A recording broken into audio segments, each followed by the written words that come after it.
या मालिकेच्या आजच्या भागात आपण पाहणार आहोत. सावली टेरेसवर कपडे वाळत घालत असते आणि तितक्यात ती तारा त्या ठिकाणी येते. ती रागातच सावलीकडे पाहत असते आणि मग मनाशी म्हणते की या मूर्ख मुलीला चष्म्याशिवाय अजिबात दिसत नाही ना, आता बघा मी हिची कशी गंमत करते ते. आणि त्याच वेळी सावलीचं ताराकडे लक्ष जातं. ती ताराला विचारते की तारा मॅडम तुम्ही इथे काय करताय. तर तारा म्हणते की अगं तू एकटीच किती काम करणार, मला सुद्धा थोडीफार मदत करू दे. पण सावली म्हणते की तुम्हाला या सगळ्या कामांची सवय नाही आहे, त्यामुळे तुम्ही राहू द्या. पण तारा काही ऐकत नाही आणि ती जोरात एक कपडा सावलीच्या समोर झटकते आणि त्यामुळे सावलीच्या चष्म्यावर पाणी उडतं आणि त्यामुळे तिला तो चष्मा साफ करण्यासाठी काढावा लागतो. आणि तीच संधी साधून तारा मुद्दाम सावलीला खाली पाडते, त्यामुळे सावलीच्या हातातील चष्मा दूरवर जाऊन पडतो. तर ती तारा पटकन चष्मा उचलते आणि खाली जाण्यासाठी निघते. तर बिचारी सावली ताराला हाका मारत असते, तिचा चष्मा शोधत असते, पण ताराला काही तिची दया येत नाही. ती कधीच तेथून निघून गेलेली असते. आणि मग त्यानंतर सावली त्या टेरेसवर तिचा चष्मा शोधायला सुरुवात करते. तिला चष्म्याशिवाय काहीच नीट दिसत नसतं आणि मग ती चष्मा शोधत शोधत फॅनजवळ जाते. पण तितक्यात सारंग त्या ठिकाणी येतो आणि तो पटकन सावलीला सावरतो, त्यामुळे सावलीला मोठी दुखापत होण्यापासून वाचते. आणि मग त्यानंतर सारंग तिला सावकाशपणे खाली घेऊन जातो. त्यानंतर मग घरातील सगळेच जण टेरेसवर आणि इतरत्र सुद्धा सावलीचा चष्मा शोधायला सुरुवात करतात, पण कोणालाच तिचा चष्मा सापडत नाही. आणि त्यावेळी ती तारा मात्र हसत असते. आणि मग बबलू सोहमला म्हणतो की आपण एक काम करूयात, CCTV फुटेज चेक करूयात. आणि ते ऐकून तारा घाबरून विचारते की काय, टेरेसवर CCTV आहे का. आणि त्यावेळी नील म्हणतो की अरे बबलू काय बोलतोयस तू, आपण कुठे टेरेसवर CCTV कॅमेरा लावलाय. आणि हे ऐकून ताराच्या जीवात जीव येतो. आणि मग त्यानंतर नील सावलीला म्हणतो की सावली आपण एक काम करूयात, तुझ्यासाठी पटकन लेन्सेस आणूयात, म्हणजे तुला काही प्रॉब्लेम होणार नाही. पण सावली काही ऐकायला तयार नसते. ती म्हणत असते की नाही मला माझा चष्माच हवा. आणि ते ऐकून सारंग म्हणतो की सावली आता तुझी सवय तुला बदलायला हवी.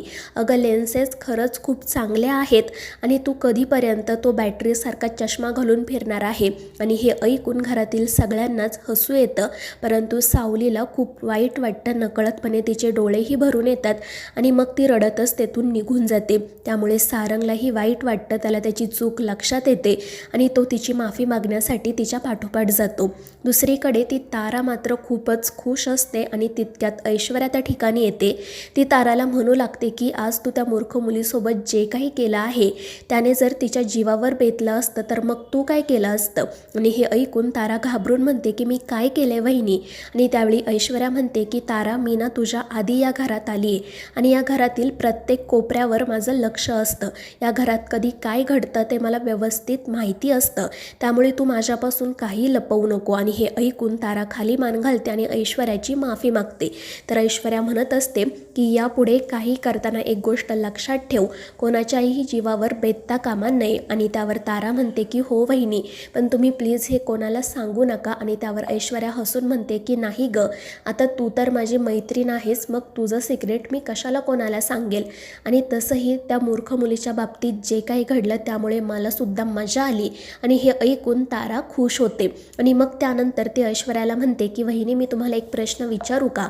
जेव्हा मी आणि सोहम लग्न करून या घरात आलो तेव्हा तुम्ही आणि अस्मीने खूप विरोध केला होता, मग अचानक तुम्ही माझ्यासोबत इतक्या चांगल्या का वागायला लागलात. आणि त्यावेळी ऐश्वर्या म्हणते अगं तेव्हा मी तुला जास्त ओळखत नव्हते ना, पण आता कसं मी तुला ओळखते, तू तर माझी चांगली मैत्रीण झालीस, त्यामुळे मी तुझी साथ देते. आणि हे ऐकून ती तारासुद्धा खुश होते.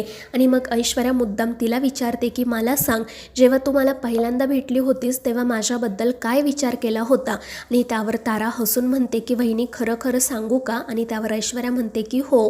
आणि मग तारा बिनधास्तपणे असं म्हणते की जेव्हा मी तुम्हाला पहिल्यांदा भेटले होते ना तेव्हा मला असं वाटलं होतं की तुम्ही एक नंबरच्या बिंडोक आणि नालायक आहात. आणि हे ऐकून ऐश्वर्या खूपच चिडते. तर तारा पटकन म्हणते की वहिनी मला ते तेव्हा वाटलं होतं, आत्ता असं अजिबात वाटत नाही आहे. आणि मी तर ठरवलंसुद्धा होतं की या घरात आल्यानंतर पहिल्यांदा तुमचाच काटा काढायचा. पण मग नंतर मला कळलं तुम्ही तर माझ्या कामाच्या आहात, तुम्हीसुद्धा माझ्यासारख्याच आहात. त्यामुळे मग मी तुमच्याशी मैत्री केली. नाहीतर मला या घरात आल्यानंतर दोघींचा काटा काढावा लागला असता. आणि ताराचं असं बोलणं ऐकून ऐश्वर्यासमोर तिचा खरा चेहरा उघडकीस येतो. ती मनाशी म्हणत असते की आहे तर शेवटी ही त्या भैरवीचीच मुलगी, तिच्यासारखीच मूर्ख असणार, पण मला हिच्यावर सुद्धा बारीक लक्ष ठेवायला हवं. दुसरीकडे सावली रडत खोलीत बसलेली असते, तर सारंग तिची समजूत काढत असतो आणि माफी मागत म्हणत असतो की मला माहिती आहे मी तुला असं बोलायला नको होतं. आणि त्यावेळी सावली म्हणते की सारंग सर, मला नाही दिसत चष्म्याशिवाय यात माझी खरंच काही चूक आहे का? लहानपणापासून सगळ्यांनीच मला माझ्या चष्म्यावरून चिडवलं आहे, पण आता ना मला त्या सगळ्याची सवय झाली आहे. पण जेव्हा तुम्ही बोललात ना तेव्हा खरंच खूप वाईट वाटलं. आणि त्यावेळी सारंग खाली मान घालून म्हणतो की सावली, मी गमतीत बोललो, मला खरंच माफ कर. यापुढे मी तुझी अशी कधीच चेष्टा मस्करी करणार नाही. एखाद्याच्या कमीपणावरून त्याला चिडवणं म्हणजे किती मोठं पाप आहे हे माहिती आहे मला. आणि मग तो अगदी कान पकडून सावलीची माफी मागतो. त्यामुळे सावली हसतच म्हणते की ठीक आहे. आणि मग ती सारंगला असं म्हणते की सारंग सर, जेव्हा अंधारामध्ये तुम्हाला मदतीची गरज असेल ना तेव्हा मी तुमचा आधार होईल, आणि जेव्हा माझ्या डोळ्यांवर चष्मा नसेल ना तेव्हा तुम्ही माझा आधार व्हा. आणि त्यावर सारंगही हसून हो म्हणतो. पण तितक्यात बबलू त्या ठिकाणी येतो आणि त्यांना सांगतो की सावली वहिनीचा चष्मा सापडला आहे, पण त्याची काच फुटली आहे. आणि मग ते दोघेजण खाली जाण्यासाठी निघतात.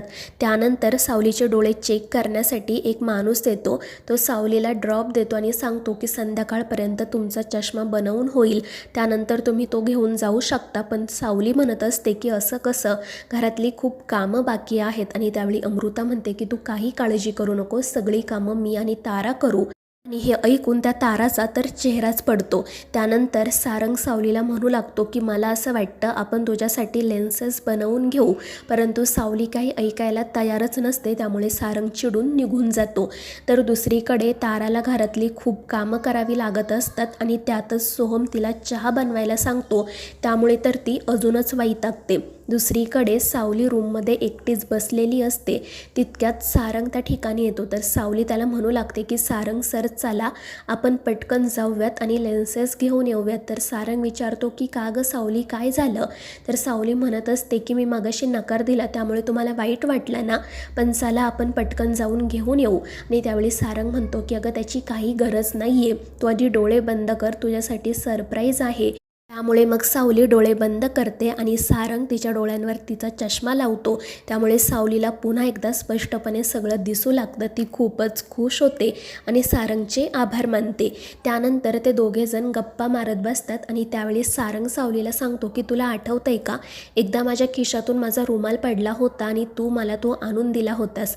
त्यावेळी ना माझी एक महत्त्वाची मीटिंग होती आणि त्या मीटिंगसाठी मी काहीच तयारी केली नव्हती, पण मला ती मीटिंग खरंच खूप छान गेली आणि ती डीलसुद्धा क्रॅक झाली. आणि हे सगळं ना फक्त तुझ्यामुळे घडलं, कारण तू माझा लकी चार्म आहे. आणि हे ऐकून सावली खुश होते.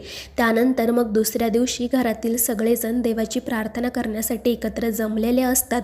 आज रूपम कॉस्मॅटिकमध्ये एक नवीन प्रोडक्ट लॉन्च होणार असते आणि त्याचसाठी सगळेजण देवाची प्रार्थना करतात आणि मग ते ऑफिसला जाण्यासाठी निघतात.